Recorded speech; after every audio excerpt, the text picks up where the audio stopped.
Orient bell tiles studio से आप देख रहे हैं एबीपी न्यूज। नमस्कार, बहुत स्वागत है आप सभी का। आप देख रहे हैं एबीपी न्यूज। मैं हूं आपके साथ दीपा बाफिला। शाम के 4 बज गए हैं। वक्त है खबर गवाहे का। नेता विपक्ष राहुल गांधी ने आज वोटर लिस्ट वेरिफिकेशन में गड़बड़ियों को लेकर प्रेजेंटेशन दिया। राहुल गांधी ने कर्नाटक की वोटर लिस्ट दिखाते हुए कहा कि दोनों ही राज्यों की वोटर लिस्ट में संदिग्ध वोटर्स मौजूद हैं। राहुल ने कहा कि ईसी ने बीजेपी के साथ चुनाव चुराया है। राहुल गांधी ने इलेक्शन कमीशन पर कई बड़े आरोप लगाए और कहा कि महाराष्ट्र की वोटर लिस्ट में 40 लाख फर्जी नाम हैं। कर्नाटक में 1 लाख से ज्यादा वोटों की चोरी हुई है। ये राहुल गांधी की ओर से कहा गया। शाम 5 बजे के बाद टर्नआउट कैसे बढ़ा अचानक, इसका भी जिक्र किया राहुल गांधी ने। और साथ ही जो 10 बड़े आरोप लगाए गए हैं राहुल गांधी की तरफ से, वोटिंग के सीसीटीवी फुटेज मिटाए गए, ये भी उन्होंने कहा। और साथ ही एक वोटर कई राज्यों में वोट कर रहा है, अपने मताधिकार का इस्तेमाल कर रहा है।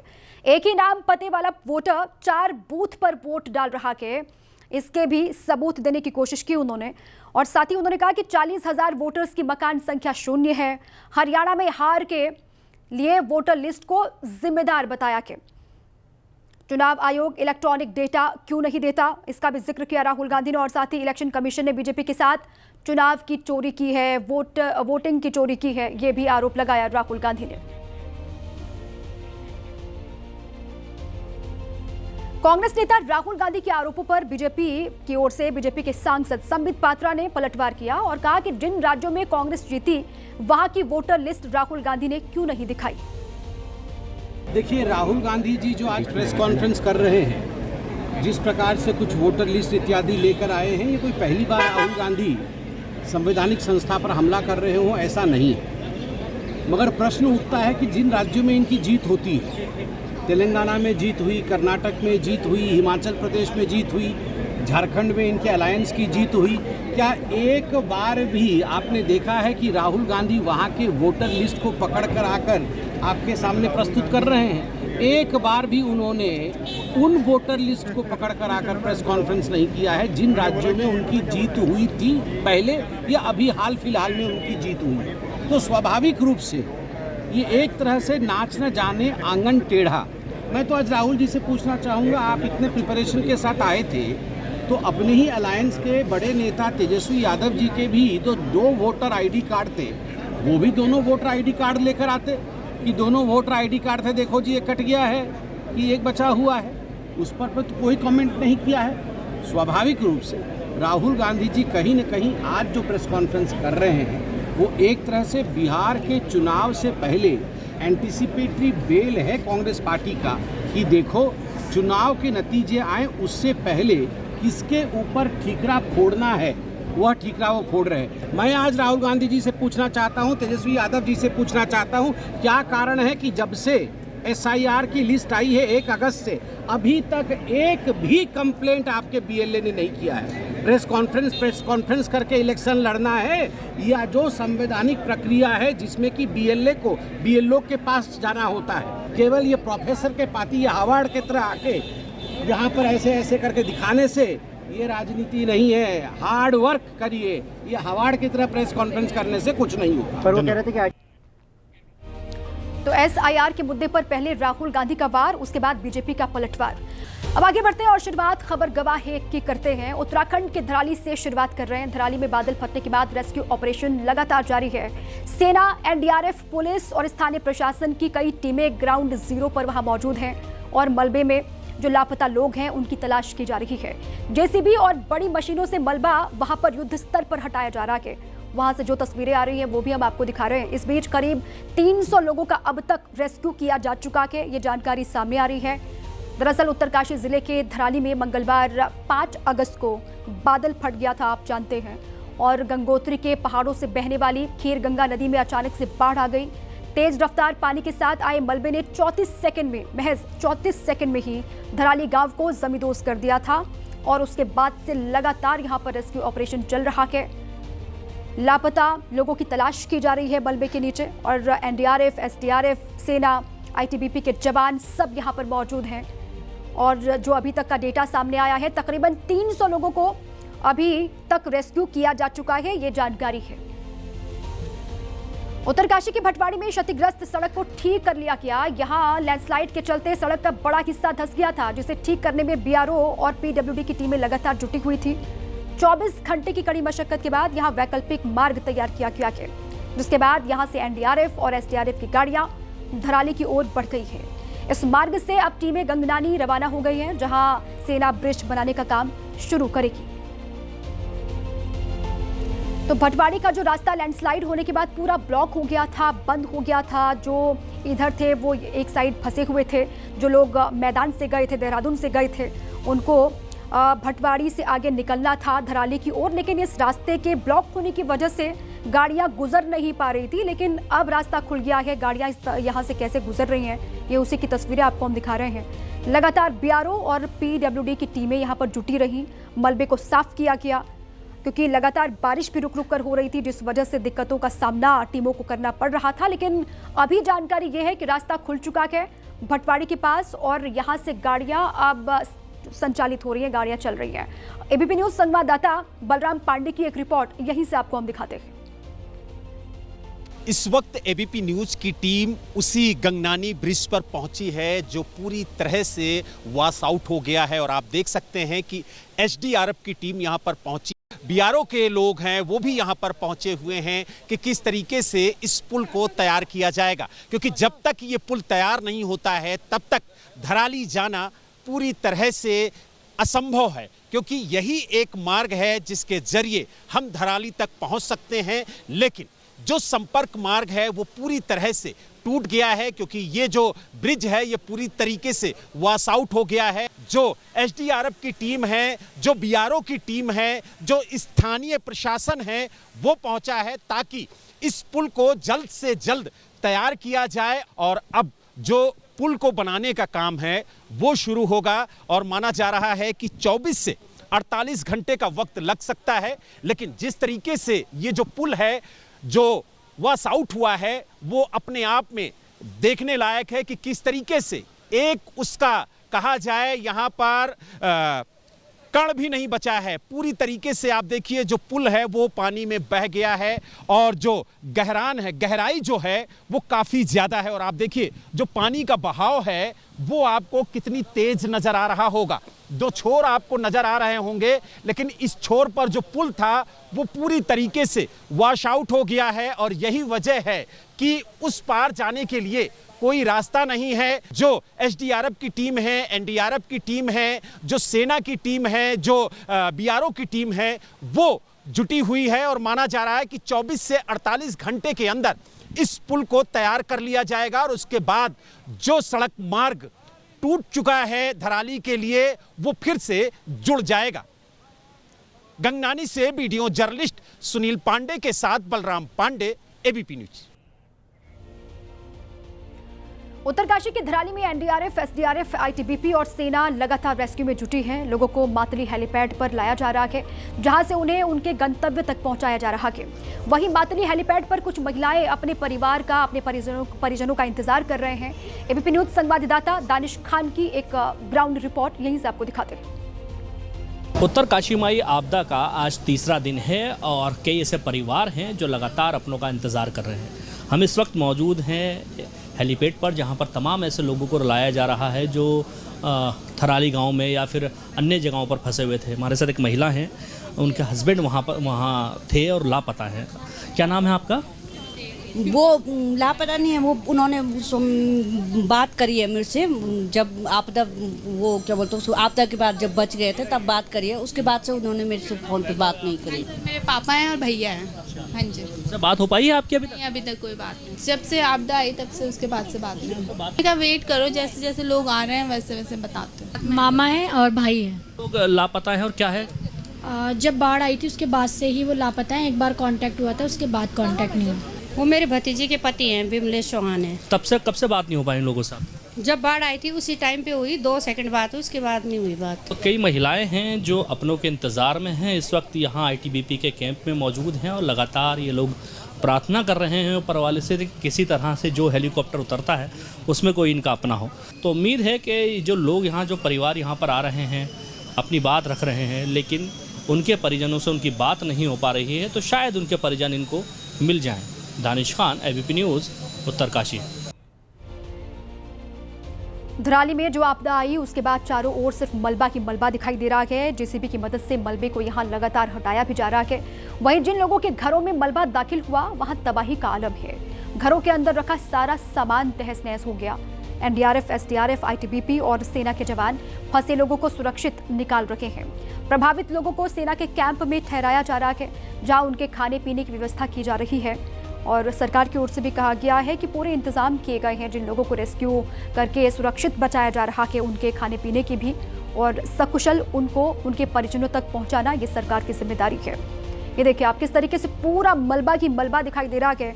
यहाँ पर होटल्स थे, लोगों के आशियाने थे, वो पूरी तरीके से मलबे के नीचे दब गए और रेस्क्यू ऑपरेशन यहाँ पर चल रहा है। जो घर बचे हुए हैं उनके भीतर भी मलबा दाखिल हुआ के सारा सामान लोगों का तहस नहस हो गया, बर्बाद हो गया। और अभी तक 300 लोगों का रेस्क्यू किया गया है। अब भी एनडीआरएफ की टीम वहाँ पर, एसडीआरएफ, आईटीबीपी, सेना के जवान जो दिन रात एक करके यहाँ रेस्क्यू ऑपरेशन में जुटे हैं, ताकि जो लोग मलबे के नीचे दबे हैं, जो जिंदगियाँ वहाँ पर दबी हुई हैं, उन सभी को बाहर सुरक्षित निकाल लिया जाए। ये दो तस्वीर आपको हम दिखा रहे हैं। एक तो ये धराली का ये पहला जो फुटेज है वो आपके सामने तस्वीर, किस तरीके से पूरा मलबा चारों ओर आपको दिखाई दे रहा है। और दूसरी तस्वीर है जो घर वहाँ पर अभी बचे हैं, उनके अंदर भी मलबा किस तरीके से घुसा हुआ के पूरा मलबा घर में समाया हुआ है, जिसको जेसीबी की मदद से हटाया जा रहा है। मलबे को यहाँ से पहले साफ किया जाएगा, उसके बाद लोग अपने अपने घरों की तरफ रुख करेंगे। लेकिन अभी वहाँ पर हालात ऐसे हैं नहीं कि लोग इन मकानों के भीतर रह पाएं, क्योंकि पूरा मलबा समा किया के ऊपर से जो मलबा आया, बड़े बड़े पत्थर आए, बोल्डर आए, वो सीधे आपको नीचे जहाँ पर होटल्स, लोगों के घर, वहाँ पर पहुँचे। लेकिन जो आसपास के कुछ घर रह गए, जो बच गए, होटल्स जो रह गए, उसके अंदर मलबा पूरी तरीके से भरा हुआ है। और जेसीबी की मदद से सभी घरों को साफ करने का काम वहाँ पर किया जा रहा है। टीमें लगातार वहाँ मौजूद हैं और सरकार की भी नज़र है। खुद मुख्यमंत्री पुष्कर सिंह धामी मॉनिटरिंग कर रहे हैं। और धराली से जो भी अपडेट उससे लगातार एबीपी न्यूज़ आपको रूबरू करवाएगा। बहरहाल आगे बढ़ते हैं, हिमाचल प्रदेश का रुख करते हैं और यहाँ के कुल्लू में भी कुदरत का कहर लगातार जारी है। पराशर बागी नाले में लैंडस्लाइड के बाद भारी नुकसान यहाँ हुआ और भारी बारिश के बाद पहाड़ी का एक बड़ा हिस्सा दरक गया। ये देखिए आप, लैंडस्लाइड की तस्वीर आपको हम दिखा रहे हैं। भारी बारिश हिमाचल में भी जारी है और ये जगह जहाँ लैंडस्लाइड हुआ है इसका नाम बताया जा रहा है पराशर बागी नाला। और ऊपर से ये पूरा भूस्खलन होता हुआ आपको दिखाई दे रहा है। अब इस बड़े हिस्से को, पहाड़ी के बड़े हिस्से को जो दरका है वो नीचे गिरा। अगर ये आवागमन वाला रास्ता होगा तो पूरे रास्ते को साफ किया जाएगा, उसके बाद यहाँ से आवाजाही लोग कर पाएंगे। लेकिन लगातार बारिश और उसके बाद इस तरीके से लैंडस्लाइड की तस्वीरें हिमाचल से भी सामने आ रही है।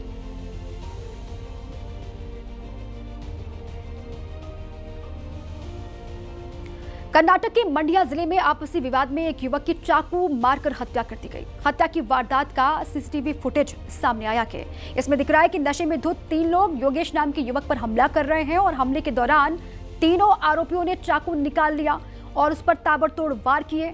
योगेश बचने की कोशिश करता है लेकिन हमलावर लगातार उस पर हमला करते रहते हैं। इस हमले में योगेश की मौत हो गई। पिछले साल 3 आरोपियों में से एक युवक के साथ योगेश का झगड़ा हुआ था, कोई विवाद था पुराना। इसी बात को लेकर बहस शुरू हुई और हत्याकांड को अंजाम दे दिया गया। पुलिस ने आरोपियों की धरपकड़ के लिए स्पेशल टीम का गठन किया है और पुलिस कह रही है कि जल्द ही इनकी गिरफ्तारी हो जाएगी।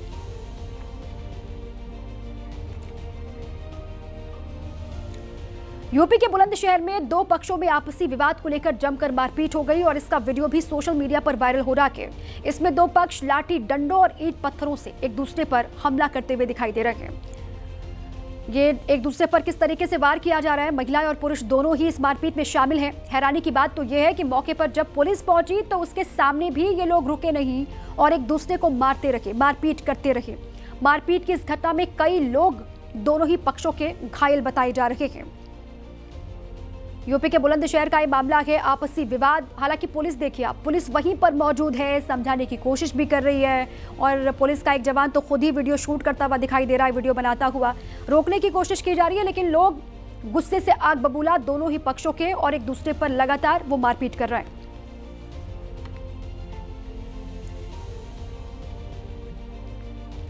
हैदराबाद में अरमघर फ्लाईओवर पर लगातार खतरनाक स्टंट जारी है। नाबालिग लड़के सोशल मीडिया पर रील बनाने के लिए बाइक पर जानलेवा स्टंट कर रहे हैं। वीडियो में दिख रहा है कि दो नाबालिग बच्चे स्कूटी पर स्टंट कर रहे हैं। स्कूटी के आगे वाले पहिए को उठाकर तेज रफ्तार में बाइक चला रहे हैं, ये देखिए आप। और स्कूटी के पीछे भी एक लड़का बैठा हुआ है, आपको दिखाई दे रहा है। वो डर रहा है लेकिन स्टंट करने से बाज नहीं आ रहे हैं। ये लड़कों के दोस्त भी अपनी बाइक पर स्टंट कर रहे हैं। अरमघर फ्लाईओवर पर पहले भी स्टंटबाजी के दौरान हादसे हो चुके हैं। कुछ समय पहले इस फ्लाईओवर पर 2 युवकों की मौत भी हो चुकी है। रात के समय स्टंट की घटनाएं लगातार यहां बढ़ रही हैं। जब पुलिस निगरानी कम होती है तो इस तरीके से रीलबाज यहां पर एक्टिव हो जाते हैं। ये अरमघर फ्लाईओवर बताया जा रहा है और इस तरीके के पहले भी कई मामले यहां से सामने आ चुके हैं। पुलिस का कोई खौफ नहीं है और रील के चक्कर में अपनी जिंदगी को जोखिम में डाला जा रहा है।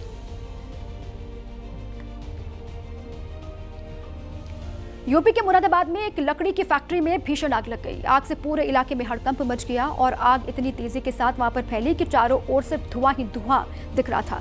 आसमान में आग की लपटें उड़ती देख लोग वहां से भागने लगे। सूचना मिलने पर फायर ब्रिगेड की कई गाड़ियां यहां पहुंची। दमकल विभाग की टीम आग पर काबू पाने में जुटी हुई है। लगातार रेस्क्यू ऑपरेशन चल रहा है। इलाके में धुआं फैलने से आसपास के घरों को भी खाली करवा लिया गया एहतियात के तौर पर, और अभी तक किसी के भी हताहत होने की खबर यहां से नहीं है। ये जिस वक्त आग लगी फैक्ट्री में, लकड़ी की ये फैक्ट्री है और धुआं किस तरीके से उठ रहा है ये वहीं सीधी तस्वीरें वहीं की उस वक्त की आपको दिखा रही जिस वक्त आग लगी। राजस्थान के सिरोही में गर्भवती महिला की मौत के बाद जमकर हंगामा हो गया। महिला रेवदर के एक अस्पताल में भर्ती थी और डिलीवरी के बाद हालत नाजुक होने पर उसे गुजरात रेफर कर दिया गया। गुजरात में इलाज के दौरान महिला की मौत हो गई। मौत की खबर मिलते ही महिला के परिजन भारतीय अस्पताल के बाहर जमा हो गए और खूब तोड़फोड़ वहां पर की हंगामा किया गया। हंगामा इतना बढ़ा कि पुलिस बुलानी पड़ी। फिलहाल महिला के परिजन पुलिस के समझाने पर शांत हो गए हैं। ये अपडेट है।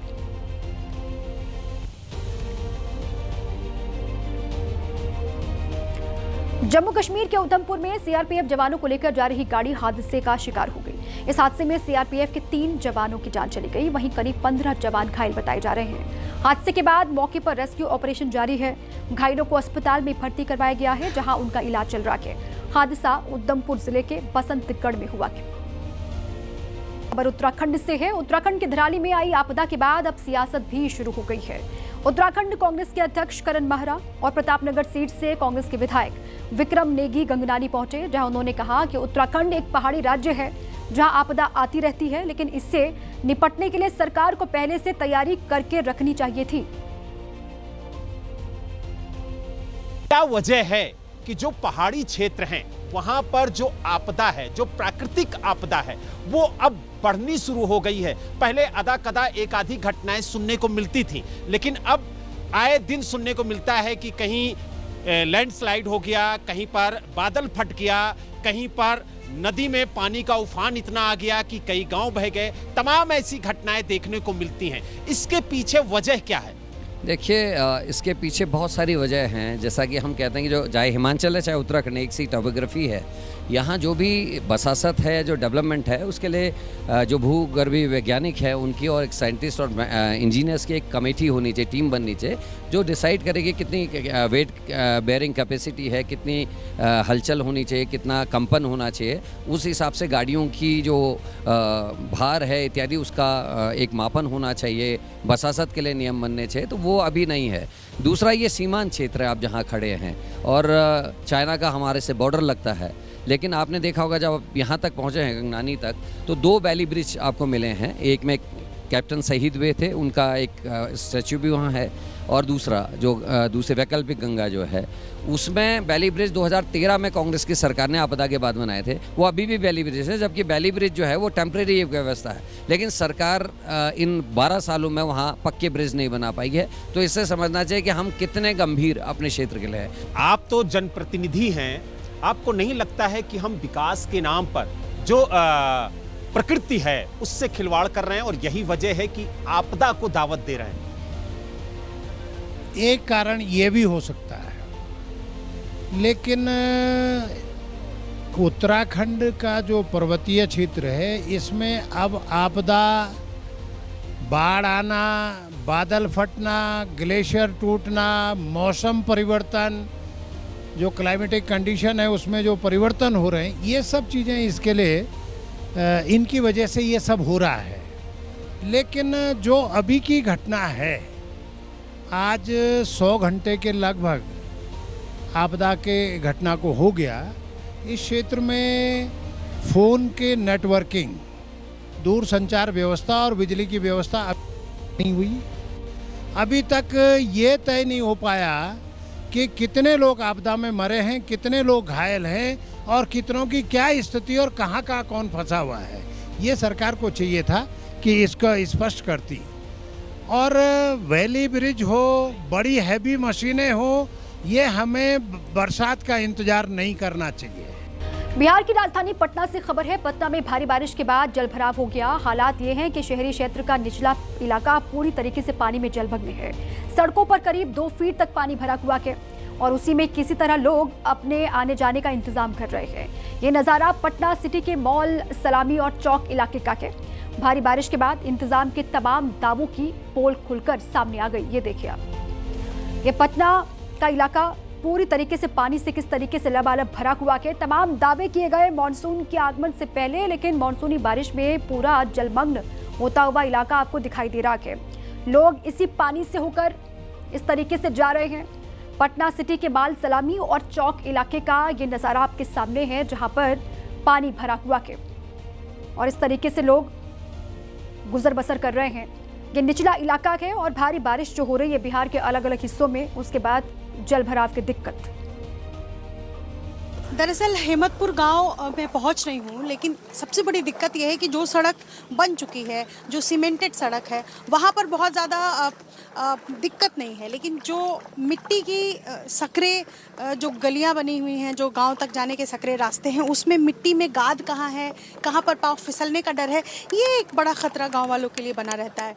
अब हेमतपुर गांव में पहुंच रही हूं और वहां पर क्या स्थिति है ये देखेंगे, लेकिन फिलहाल आप सड़क अगर देखेंगे तो यहाँ से आपको पानी में कहीं भी अंदाज़ा लगाना मुश्किल होगा कि किधर सड़क है और कितना आगे बढ़ने पर खेत आ सकता है, यानी निचला हिस्सा आ सकता है। पाँव फिसलने का डर जो है वो बना हुआ है। हाँ, यहीं रहते हैं। देखबे करते हैं क्या दिक्कत है, पानी में रहते हैं, कुछ व्यवस्था न पानी में है और क्या बता सकते हैं। कब तक आप पानी में पैर डाल के बैठे रहेंगे? जब तक रहेगा तब तक तो बैठे ना पड़ेगा, घर कैसे छोड़ देगा।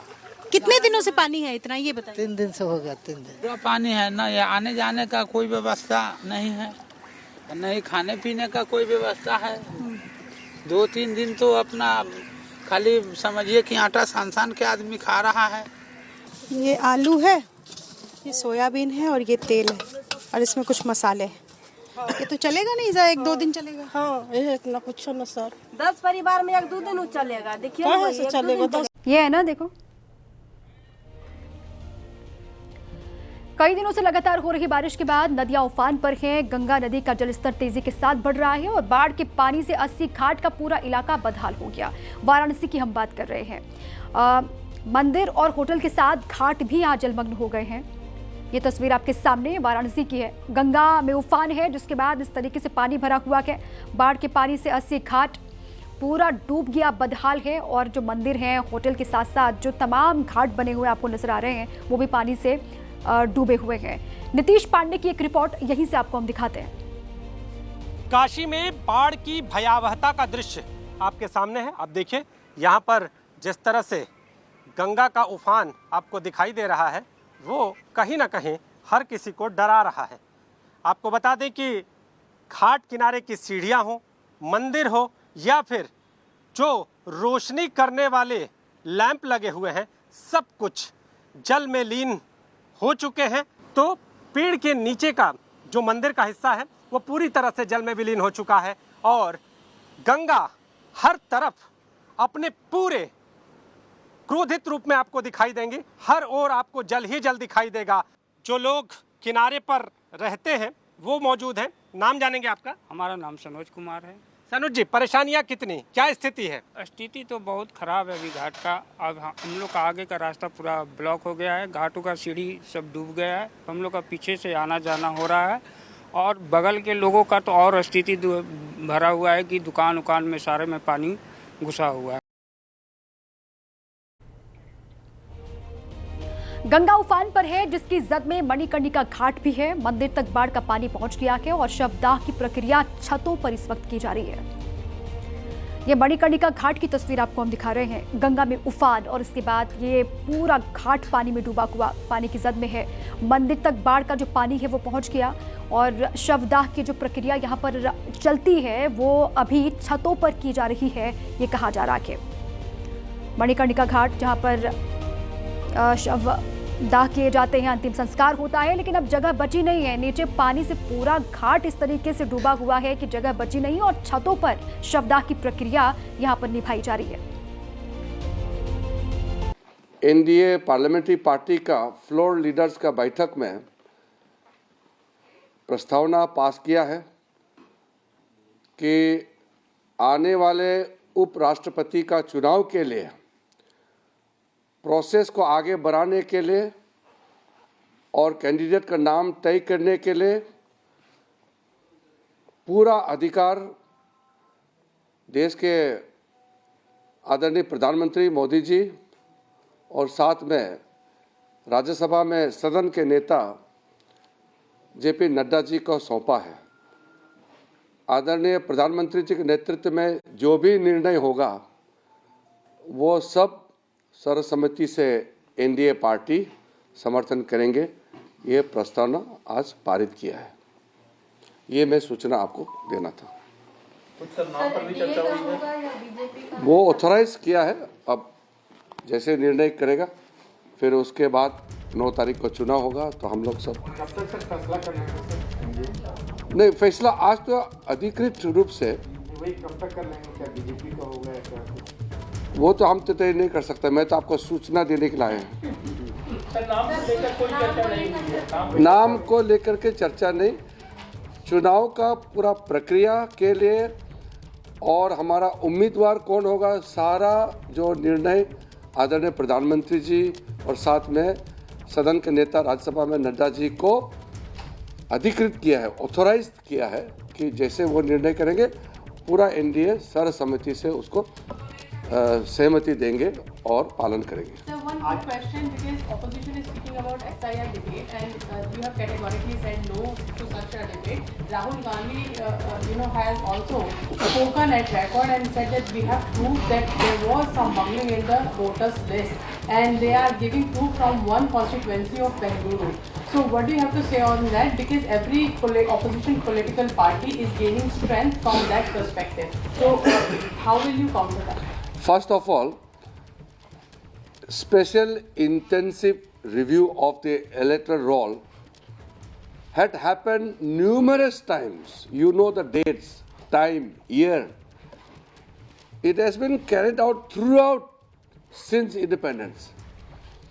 Secondly, in Maharashtra, same electoral roll, when Congress party and its ally won majority of the seats in Lok Sabha, they were praising, they were happy, and then when they lost badly in Vidhan Sabha, then it has become problem for them.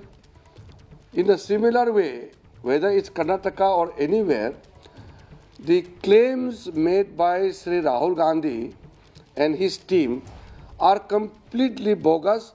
They are targeting the Election Commission of India only to tarnish the image of the Election Commission of India. Yesterday they targeted Supreme Court of India. The Congress party leadership said that Supreme Court cannot decide who should be the genuine Indian, how an Indian should speak. If Supreme Court cannot regulate the behavior of the citizens, then who can regulate? So yesterday they launched an attack on the judiciary. Today they again launched an attack on Election Commission of India. Every time, whenever it doesn't suit them, they start attacking the same institution. So my request is, let the parliament function. Don't divert the attention of the House. I have given my point in a statement made in the floor of Lok Sabha that anything which is sub judice, any matter which is beyond the control of the government of India, the people who are sitting in high constitutional office which are not under the control of the government of India, matter related to them cannot be discussed on the House because they cannot come and defend themselves and government cannot defend on behalf of them. तो संसदीय कार्य मंत्री को आपने सुना, उपराष्ट्रपति चुनाव को लेकर जानकारी उन्होंने साझा की और साथ ही एसआईआर के मुद्दे पर अभी वो जवाब दे रहे हैं। अब आगे बढ़ते हैं। बिहार से खबर है। बिहार की राजधानी पटना में शिक्षक अभ्यर्थियों ने एक बार फिर से मोर्चा खोल दिया। अभ्यर्थियों की मांग है कि TRE 4 परीक्षा से पहले STET परीक्षा करवाई जाए। सैकड़ों की संख्या में प्रदर्शनकारी अभ्यर्थी सड़क पर उतरे और पटना के JP गोलंबर पर बैरिकेड लगाकर अभ्यर्थियों को रोका गया और इस दौरान पुलिसकर्मियों अभ्यर्थियों के बीच वहां पर झड़प भी हो गई, जिसके बाद अभ्यर्थियों को रोकने के लिए पुलिस ने लाठीचार्ज भी किया।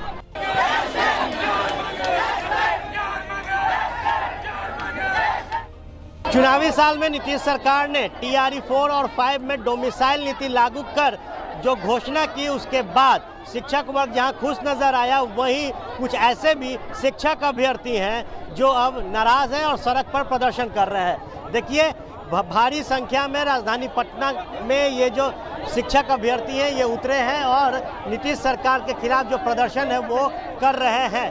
बैरिकेडिंग से इन्हें रोक दिया गया है। इनकी मांग है कि जो TRE 4 का परीक्षा होना है, जो TRE 5 का परीक्षा होना है, उससे पहले स्टेट की जो परीक्षा है वो कराई जाए ताकि TRE 4 और TRE 5 में जो वैकेंसीज है उसमें नए शिक्षक भी अप्लाई कर सके। और देखिए बैरिकेड पर कैसे ये जो शिक्षक है वो खड़े हैं, क्या मांग कर रहे हैं।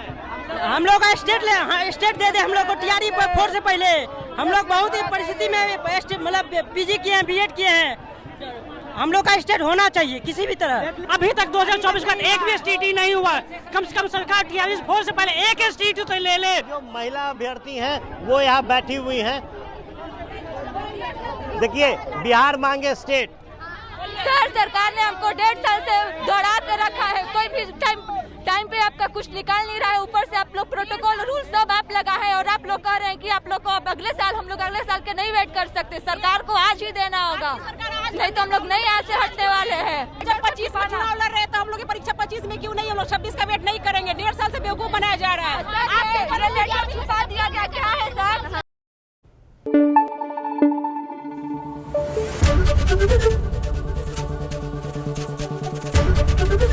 ABP न्यूज आपको रखे आगे।